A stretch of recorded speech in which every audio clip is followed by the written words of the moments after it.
on, guys? This is Mr. Teej 66's Movie Reviews. I am Mr. Teej 66, joined by my friend Nick Eradicatus. And what movie did we just get out of? Scary Stories to Tell in the Dark.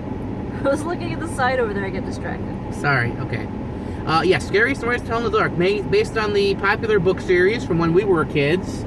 What was that, like the early 90s those were published? Must have been the early 90s, Something maybe like that. earlier.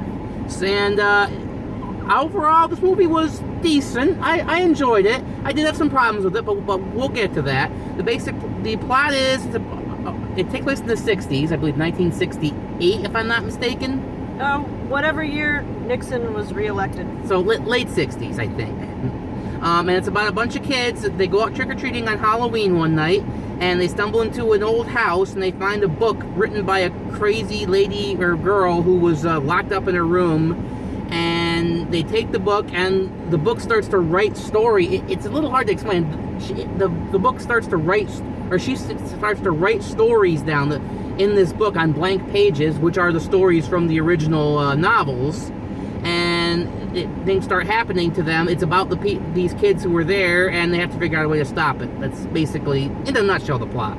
Which, right off the bat, the best part of the movie for me was the framing device. How they got all these stories into the film. Because I was going in, I'm like, well, how are they going to do that? Like, is it going to be an anthology or something? Because a lot of those stories were only like 2 or 3 pages. So. How you do that, and I have to say that was actually a pretty clever way to do it. Would you agree, Nix? Yeah. I thought it was it's really the only way you could do it. I mean, you could do it like an anthology film as well, I suppose. But again, they'd be like about 2 or 3 minutes long a piece. But yeah, overall, pretty solid movie. The acting was all pretty good. I didn't have any problem with the performances. They're all pretty solid. Yep. Do you have anything? Okay. Some of the dialogue felt a little more modern than probably was in the 60s. I'm like, I don't know if... granted, I wasn't around back then. I thought the same thing. They use the word douchebag a lot. I'm like...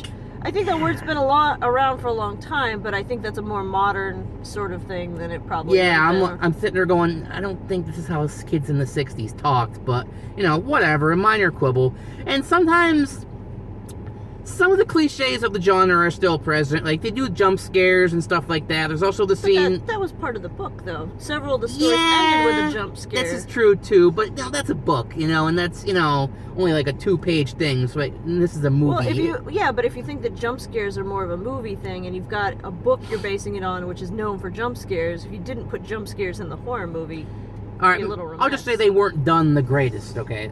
The actual, how they were actually portrayed was a little it wasn't horrible, though. I wasn't sitting there going, ugh, this sucks, but it was a little like and there's also the scene where they have to do research and everything like that. That's common in a lot of horror movies, and I'm kind of like, all right, I've seen this before. But overall went down pretty painlessly. Another thing they got right, the imagery from the books was really well established. They did a really good job on that. I mean, I haven't read the books in like close to 30 years since I was a kid, so I've forgotten a lot of it, but I remember all those drawings from the first editions, and they got that pretty well, including Harold the Scarecrow.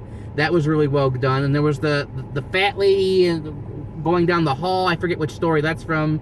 You're more up on... The stories are different than they were in the book. Oh yeah, I'm sure, but the imagery is still pretty good. But overall, yeah, I thought this movie was a lot of fun.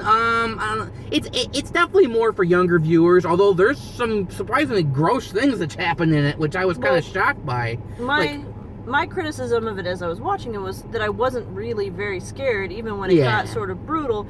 And then when I started thinking, well, the age group that those books were meant for, it seems like the movie is also meant for that. Scary enough, probably a little more brutal than a movie meant for that age group would have been back in the day, even when we were kids. But kids today are a little more sophisticated, they're a little more mature, so they would need it to be a little scarier even than we were used to hold their attention. I think that it was meant specifically for that same age group the books were meant for when we were kids. Exactly. I mean, yeah, I didn't find it very scary, but that's okay. It was more entertaining than anything else. It was nostalgic is what it was. Yeah, that true too, that. And, although there's some, like, decapitations and, like, a guy gets cut in half, I mean, you don't see anything, but I'm still going, wow, this is pretty. I mean, probably the grossest part of the movie, the pimple. That was like, ew. Oh, just, it just that really freaked me out a little bit. But for ratings wise, I would give this movie a solid 7. For what it was decent. I'd say an 8 because I still really enjoyed it a lot, even though it had some problems. Okay, so we're basically on the same page. But yeah, I'd say it's okay to take your kids to see. Well, would you say older kids? Yeah, older 11, kids. 13. Yeah, definitely not the little ones. But produced by Guillermo del Toro. I didn't know that till the end credits, and actually he helped write it, and I could see a little bit of his style in there. Yeah, definitely in the fact that it's centered around kids, and nobody believes them until it actually starts attacking. That's a Guillermo del Toro trope. Yep. One thing I did notice, and you noticed this too, was that we're beginning to see this theme of horror movies being set prior to like the 90s. Yeah. Because there's just certain things that don't work anymore because there's technology. Like, I can't get in touch with my so-and-so. Well, today we just have a cell phone. So now you've got to set movies back 20, 30 years to make it believable that these people would have to go to the records department. Yeah. Or couldn't get in touch with somebody or whatever the case may be. Have to go to the library instead of pulling out their phones and just doing the research right there and then, yeah. Although, having done genealogy research lately, I will tell you that unless you have tons of money to throw away on a subscription to a newspaper archive, you'd still have to go down and go to the records. Maybe that's something someone should write into a horror movie. The records are online, but we can't afford it because we're kids. We got to go down there. Exactly. But yeah, overall, I would recommend it. Yeah, absolutely. It's not. I don't know if it's anything I'm going to remember in like a couple weeks, but you know what it was. I think that it's going to okay. be good for? It's going to be one of those movies you watch every Halloween earlier in the night before the kids are in bed. Oh yeah.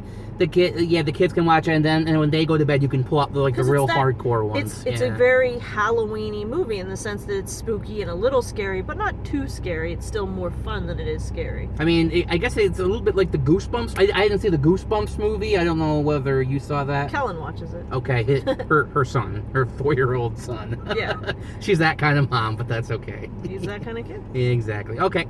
Well, that about wraps it up here. Thank you, Nick, for joining me as usual. Hopefully you will be back again. And this is Mr. T66. Oh, do you have anything to plug? You want any websites or anything like that you want? Not yet. I've been lazy. Okay, cool. Keep an eye out. Okay. This is Mr. T66, and I will see you next time.